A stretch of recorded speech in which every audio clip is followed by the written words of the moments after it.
attack only once. Viking river cruises, exploring the world in comfort. Some days one news story dominates all the others. It smothers its editorially worthy rivals in a Darwin-ish survival of the loudest. Yesterday, that loud, dominant story was, of course, the recall election in Wisconsin. The governor, Scott Walker, surviving his recall election, even as Wisconsin Democrats did appear to take control of the state Senate. But the dominance of the Wisconsin story yesterday meant that when other things hit the wires yesterday, even if they were otherwise newsworthy stories, they sort of got squeezed out of the news cycle.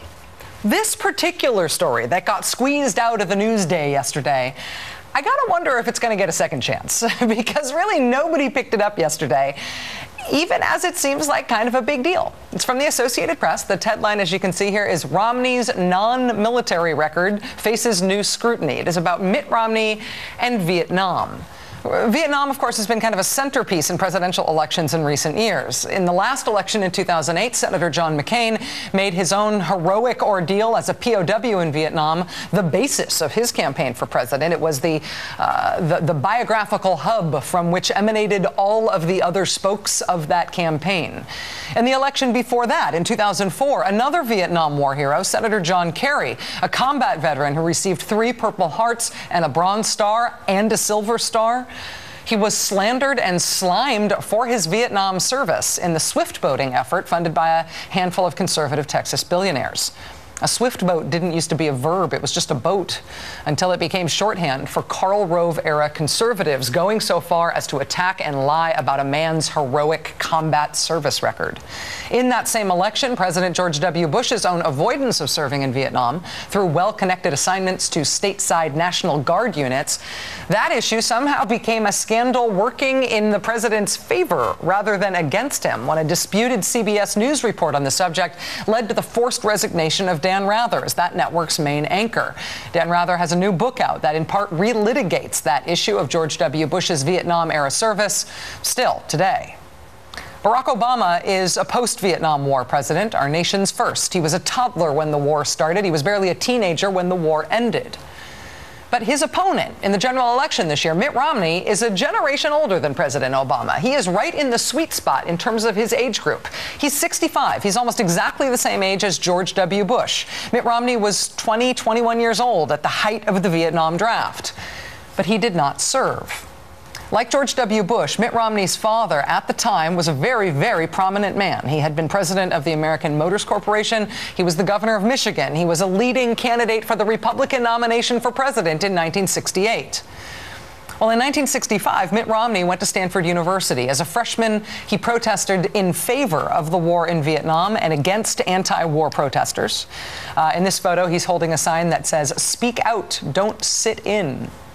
In October of that year, his freshman year, Mitt Romney received his first deferment from Vietnam because he was a student at the time. The next summer, in July of 1966, Mr. Romney got his second Vietnam deferment. This time it was for being a missionary in his church.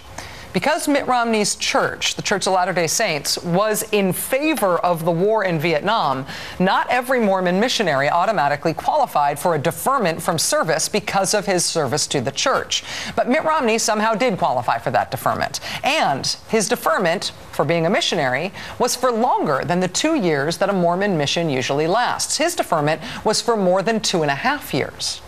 In 1969, after his mission was over, Mitt Romney's deferment for religious reasons came to an end, and he came back to Stanford, and he got new student deferments. It was 1970 before Mr. Romney's deferments finally dried up. But by then, the combination of declining troop levels and his high draft number meant that he never served. He'd had 5 straight years of 4 straight deferments through the height of the war, and he never served. Later, in 1994, when he was running as a candidate for United States Senate, Mr. Romney told the Boston Herald, quote, "I was not planning on signing up for the military. It was not my desire to go off and serve in Vietnam, but nor did I take any actions to remove myself from the pool of young men who were eligible for the draft."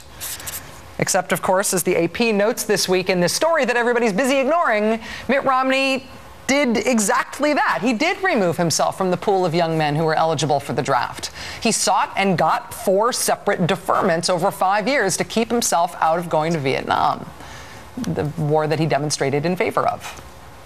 Here's the weirder thing. Here's the thing that you might think would be a bigger deal in this presidential race now that Mitt Romney's the projected Republican nominee. During the Vietnam War, he got deferment so he wouldn't have to serve. In 1994, he said he never sought any deferments to avoid serving. He had received them, but he said he didn't. He also said at the time, it was not my desire to go off and serve in Vietnam. That was what he said in the 1990s. Then when he started running for president a decade later, he said this. He said, I longed in many respects to actually be in Vietnam and be representing our country there. And in some ways, it was frustrating not to feel like I was there as part of the troops that were fighting in Vietnam. That's what he told the Boston Globe in 2007. So when he was draft eligible, he got 4 deferments. In 1994, he says it was not his desire to serve in Vietnam. But by 2007, he says he had longed in many respects to fight in that war. This is not about changing your viewpoint on the war over time, which pretty much the whole country did. This isn't even about getting deferments or volunteering to serve. It's about whether or not you can admit the truth that you did seek deferments. Why did he lie about that in 1994? And does he admit now that he did seek those deferments during the war? And how can the same guy say when he's running for one office that he had no desire to serve in that war, and when he's running for the next office, he says he longed to serve in that war? Which is it? And has he settled on one of those directly contradictory stories about himself that he's going to try to sell us this time around? And does the press care? The press really used to care about presidential candidates who are Mitt Romney's age and what they did during Vietnam. Mitt Romney has extraordinary trouble telling the truth, not just about policy positions and the positions of his opponents and empirical data. He even has trouble telling the truth about himself, even about really important things about himself. Things that the press used to care about, at least when the candidate in question was a Democrat.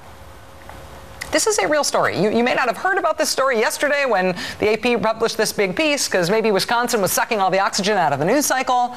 But I think it is a weird wonder that you are not hearing more about this story today. Stay tuned. I hope. Stay tuned.